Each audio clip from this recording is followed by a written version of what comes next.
शरीर के अंदर वात, पित्त और कफ तीनों से जुड़ी हुई कई तरह की बीमारियां होती है जो कि होने लगती है।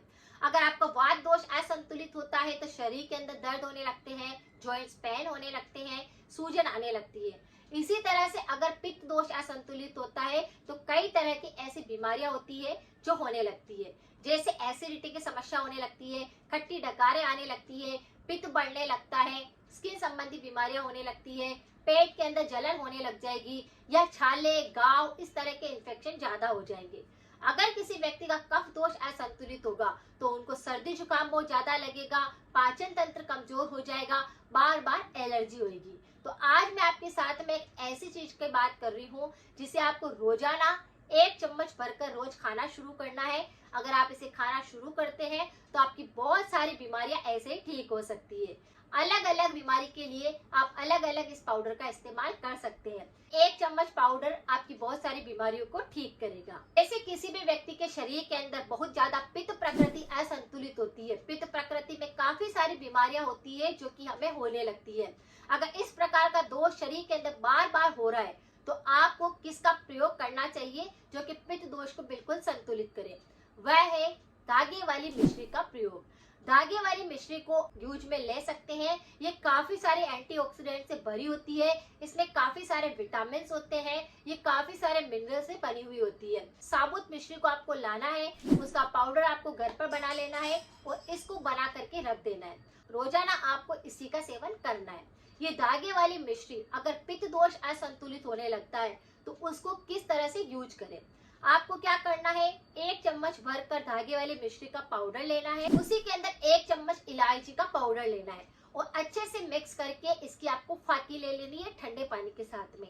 ये क्या करेगा, पित्त दोष को संतुलित करेगा, जितने भी सारी पित्त संबंधी बीमारियां हैं उनको बिल्कुल जड़ से साफ कर देगा। तो अगर आपको इस प्रकार के दोष होते हैं तो इस रेमेडी को प्रयोग आप कर सकते हैं। अगर किसी भी व्यक्ति का गला बहुत ज्यादा खराब होता है, बार बार खराश होने लगती है या ऐसा लगता है कि आवाज चेंज हो रही है, गले में दर्द हो रहा है, तो भी आप इस धागे वाली मिश्री का प्रयोग कर सकते हैं। आधा छोटा चम्मच आपको धागे वाली मिश्री का पाउडर लेना है, उसी के अंदर 1 चम्मच भरकर अदरक का रस मिक्स करना है और उसको खा लेना है। बस इसे खा लेने से ही आपके गले की खराश सही हो जाएगी, गला बार बार जो खराब होता है वह सही होने लग जाएगा। तो इसका प्रयोग आप गला खराब होता है उसे ठीक करने में भी कर सकते हैं। अगर किसी व्यक्ति के नक्सीर चालू हो जाती है, यानी कि नाक से खून आने लगता है, गर्मी बहुत ज्यादा बढ़ गई है शरीर के अंदर जिसकी वजह से नाक से खून गिरने लगता है, तो 1 कप पानी लेना है, उसके अंदर 1 चम्मच मिश्री डाल देनी है उस पाउडर को और उसे मिक्स करके उसे तुरंत पिला देना है, जिससे नक्सीर आना बंद हो जाता है, नाक से खून टपकना बिल्कुल सही हो जाता है। तो ये रेमेडी आप कर सकते हैं अगर आप किसी व्यक्ति को नक्सीर की समस्या रहती है। अगर किसी व्यक्ति को बवासीर की दिक्कत है, यानी कि पोटी करते टाइम बहुत ज्यादा दिक्कत होती है, खून टपकता है या वह मस्सा बना हुआ है, तो इस धागे वाली मिश्री का प्रयोग करना चाहिए। आपको क्या करना है, 1 कटोरी भरकर मक्खन लेना है जो गाय के दूध का बना हुआ होना चाहिए और उसी के अंदर 1 चम्मच मिश्री का पाउडर ऐड कर देना है और उसे अच्छे से मिक्स करके आप सुबह सुबह खाली पेट अगर खाते हैं तो बवासीर की दिक्कत बिल्कुल जड़ से साफ हो जाती है। ये 100% इफेक्टिव रेमेडी है, आपके बवासीर को बिल्कुल जड़ से साफ कर देगा, क्योंकि बवासीर की वजह से गुदा मार्ग के काफी सारे इन्फेक्शन होने लगते हैं, जैसे जलन होने लगती है, पोटी करते टाइम दर्द होता है, वहां पर खिंचाव होता है, मस्सा बन जाता है, उससे मवाद निकलता है या खून टपकता है। तो आपको क्या करना है, किसी भी प्रकार की बवासीर है, चाहे खूनी बवासीर है, चाहे बादी वाली बवासीर है, आपको मक्खन के साथ में इस मिश्री का प्रयोग करना है, जिससे बवासीर जड़ से साफ हो जाएगा। तो कितना अच्छा उपाय है, 100% इफेक्टिव है, इसे आप कर सकते हैं। अगर किसी व्यक्ति को आंखों की बहुत ज्यादा दिक्कत होती है, जैसे कि आंखों में चिपचिपापन आ गया है, आंखों में जलन हो रही है, आंखों में दर्द हो रहा है, आंखों की रोशनी काफी कम हो गई है, आपको चश्मा लगने लगा है, तो आप एक छोटा सा उपाय इस मिश्री का कर सकते हैं। आपको क्या करना है, 20 ग्राम बादाम गिरी लेनी है, उसका पाउडर बना लेना है, 20 ग्राम ही आपको काली मिर्च लेनी है और उसका पाउडर बना लेना है और 20 ग्राम ही आपको इस धागे वाली मिश्री का पाउडर बनाकर डाल देना है। यानी तीनों की क्वांटिटी समान मात्रा के अंदर रखकर आप एक एयर टाइट डिब्बे के अंदर भरकर रख दीजिए। रोज सुबह 1 चम्मच पाउडर इसका खाना शुरू कर दीजिए। आप देखेंगे कि आपकी आंखों की रोशनी बिल्कुल सही होने लगी है, आंखों के इन्फेक्शन बिल्कुल सही होने लगे हैं। तो इसको भी आप इस तरह से इस्तेमाल कर सकते हैं। तो धागे वाली मिश्री और भी बहुत सारी बीमारियों को ठीक करती है, लेकिन यहाँ पर हमने 5 तरह की बीमारियों के लिए इस रेमेडी को जाना है।